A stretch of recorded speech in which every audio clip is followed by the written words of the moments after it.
Good afternoon, sir. Today, Mr. Khabir is with us at our Planet of the Center. I welcome him. Thank you. And I would like to ask some questions from both of you. And my first question is, how do you diagnose diseases according to Ayurveda? Well, in Ayurveda, there's the 8 main methods of assessing or diagnosing the imbalances in the body, with our most important being the pulse and the examination or questioning about the urine, the stool, bowel movements, the skin, the eyes, the tongue, and of course the voice and the overall body and shape of the person, as well as a questioning. If you want to add. It's called darshan, prashan and sparshan. In the darshan you see, you look, darshan is to see somebody. And you see the pulse, pulse is in sparshan, you see the eye, you see the tongue, you see the akriti, the body build, and you see the stool color, you see the stool consistency, you see the color of the urine, you see the consistency of the urine, if anything wrong in the inside, some suspended particles or something like that. You see everything, and that is called darshan. And you can also ask questions. Prashan is questioning, and then you can touch the person, you can feel the temperature, you can feel if it is hot and cold. It can be ama, it can be vata, and then you can feel the pulse, and you can diagnose accordingly. So this is called Ashtavit Priksha, 8-fold method of examination in Ayurveda. Yes. So tongue diagnosis, pulse diagnosis, and you see the eye, everything is important. Every single step is important. Okay. In Ayurveda. So my next question is, as Ayurvedic practitioner says that disease is caused by imbalance of Vata, Pitta, Kapha, then what can be done according to Ayurveda to balance them? Well, of course, balancing the dosha is the fundamental aspect of Ayurvedic treatment, and this first should be done with the diet, and then secondary with the changes to any lifestyle and habits, eating patterns, sleeping patterns, and other habits in the person's life, and then of course herbal remedies and other treatments such as panchakarma can be used as well. According to Ayurveda, it is very important to restore the balance of the doshas. Some dosha, some agni, some dhatu malkriya, prasanna atma indriya mana swasthi ityadi. This is the definition of health in Ayurveda. When the dosha or some balance, Are all balanced. everything is balanced. Some Yes. dhatu is balanced. If the dhatu is balanced, if the mala is balanced, then if the tissues are balanced, then everything is. And if the indriya and mana and the atma is happy, then that is the state of health. So how to achieve that state of health? Then there is another verse, how to balance it. It's like some dosha. I told you about what is state of health, and now it's like sarda sarvbhavana smanya vriddhi karanam hrasetu vishesha. It's like sarda sarvbhavana smanya vriddhi karanam hrasetu vishesha. That means the similar things are causing the balance, and the opposite are causing the imbalance. Like if you add something like earth to earth, it will increase the earth. If you add vata to vata, it will increase vata. If you add fire to kapha, then it will decrease the kapha. Using the opposite. Using the harasetu vishesha. Vishesh means opposite. If you're So cold, using the using the heat. opposite property. Yes. Similar property you are using, you are increasing the dosha. And same principle applies to the diet and lifestyle. So if you are eating too much cold, if you are eating too much light food, you are increasing the vata. If you are running around, if you are thinking too much, and if you are not sleeping well, then you are increasing the vata. And vata is responsible for most of the health problems. 80% of the health diseases they are caused by vata. As I say earlier also, Pit Pangu, Kaf Pangu, Pangu Maldatva. Pangu is handicapped. Pitta in Kapha, they are handicapped, they cannot move. But Vayu is taking them around. Tat Pishanti Megvad Jatra Vayuna Jatra Niyantara. Where the Vayu takes the Pitta and Kapha, they go in the body. So if you are not sleeping well, and if you are not eating properly, like balanced food by balanced food I don't mean that you should eat salads. Lot of people, they misinterpret that eat more salad, eat more broccoli, eat more lettuce, then you are going to have healthy. If the Agni is weak, then the salad's hard to digest. If you're cold, the salad is too cold. Yes. And that will increase your vata. And then you cannot sleep. And then you have more problems like blood pressure or sometimes even constipation. So you should take warm soup. If you have more vata, warm vegetable soup and steamed vegetables and khichdi with moong dal, it's better. Because the warm soup is the opposite of the vata qualities, which are cold and dry. Yeah. So you need, for vata, you need to add some ghee in the khichdi and take some moong dal and vegetable soups, something like this. And for pitta, you should avoid all sour fruits. Anything sour. And for fermented, avoiding fermented, pungent, sour. And too much sugar for kapha is not good. Or sweet foods. Sweet fruits and sweet food. Heavy foods. Artificial food. So by balancing the diet and lifestyle, we can treat the different diseases. Okay, sir. My next question is how diet is important along with Ayurvedic medicines. Well, as Dr. Vikram mentioned, we're using diet to balance the qualities, the gunas. If a person is light, cold, and dry, then we're giving warm, liquid, and heavy foods to balance those qualities. Opposites. The opposites. We're using the opposites. So it's not, Ayurveda is not always looking at the foods from only a nutritional point of view. They're looking at it from balancing perspective. And if the person is too kapha and heavy and slow, then you're eating light foods. Then salad is okay. And then salad would be okay. If the person is warm and hot and irritable with acid reflux, then you're avoiding pungent, hot, spicy foods, and you're giving cooling, soothing foods. So this is avoiding the progression of further imbalance, which can result in disease.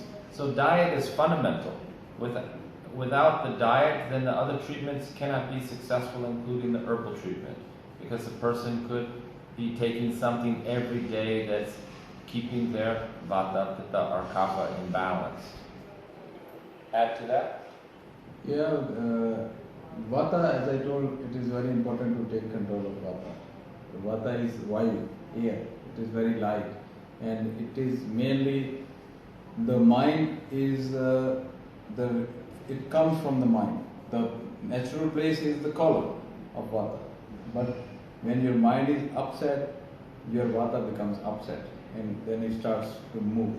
When your mind is moving, so what I mean to say is your thoughts are controlling your hormones, and your hormones are controlling your organs. Through the pituitary gland. Through the pituitary glands.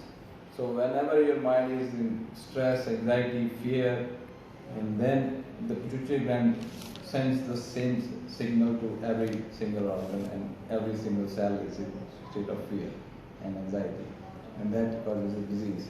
So it is very important to get rid of vata, relax yourself. You can do meditation, you can do massage, and you can just control your feelings and share your thoughts with somebody, your friend, and that releases your vata. And then you can get rid of diseases and problems. So it is very important to control vata. Okay, sir. My next question is what are the advantages of Ayurvedic medicines against modern science? I think Dr. Vikram, being a medical doctor, could answer the question better than myself, but I'll say that in Ayurveda, we're dealing with imbalances at an early stage before they progress or go down the pathology to become an illness or a disease. So Ayurveda is addressing the cause behind the disease. Well, allopathic medicine may save your life. It's addressing the symptom, which may save your life, but not addressing the cause. So, and there of course can be other adverse side effects of taking a medication on the livers and the kidney in the body. Well, Ayurveda is dealing with the cause and trying to remove the cause. Yeah. And the treatment is done in 3 ways. The medicine is focused at, it's one is dosh pratyani, second is lakshan pratyani, and third is vyadhi pratyani. Dosha is which is focused on balancing the dosha treatment, and vyadhi is which is focused on the disease, and third is lakshmik, it's like focused on the symptoms. So all 3 treatments are necessary. Modern medical system is mainly focused on lakshmik chikitsa, not on the root of the disease. They are not balancing the dosha, mainly focused on the symptomatic. Get rid of the symptoms, keep on taking the pills throughout your life. If you have thyroid, you take the pill and forever. If you have diabetes, take the pill forever. If you have something else, take the pill asthma, take the pill forever. And that is called lakshanic or vyadhi pratyanik, for the focused on the disease. But Ayurveda is focused on the whole, on the doshas. We see the imbalance of doshas in the pulse, vata, pitta, kapha, and we try to associate the whole body with the energies of the universe. So it's much more holistic, because you're looking at the whole person and not just the particular symptom organ or one organ or one symptom, but all digestion, toxicity, elimination, all aspects are addressed. In allopathic medicine, it is okay to go for surgery if you have some accident or something, emergency situation. Of course. So then, but to prevent the diseases, Ayurveda focuses on lifestyle, diet. So it is very important to prevent the disease and balance the doshas. And if you have some imbalance, you follow the laws of nature, you follow the ritucharya, you follow the dinacharya, you follow the seasonal, your connection with the universe, how the seasons are changing and they are affecting your immunity, your body, your organs and your thoughts. So if the weather is good, your thoughts are different. If the weather is bad, your thoughts are different. So body is connected with the universe.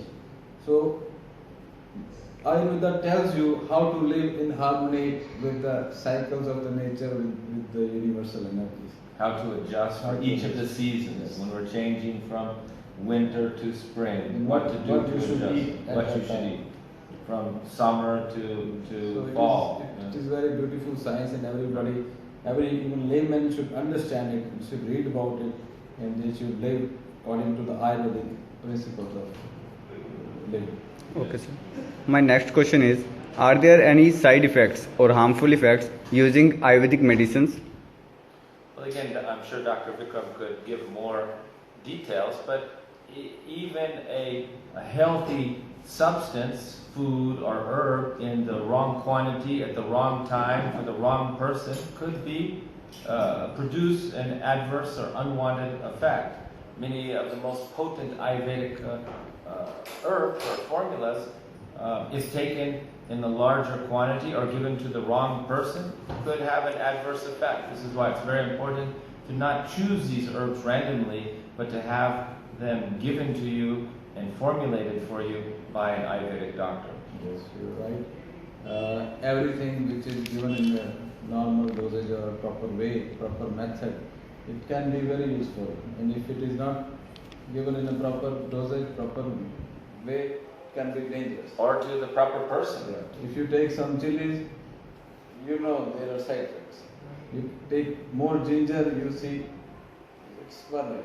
So if you give everything, as I told you, sarvda sarvbhavana svanya vidhi karnam rasitu shishast. If you are giving similar things, you are drinking alcohol, eating more spicy, and you will have heartburn. It is like adding petrol to the flame. Yes. So you are adding sarvda sarvbhavana. All the bhava or everything, when you add similar characteristics to something, it will add up. But the same spicy food given to the right person can be medicine. Can be but to the wrong person, it can be poison. Yes.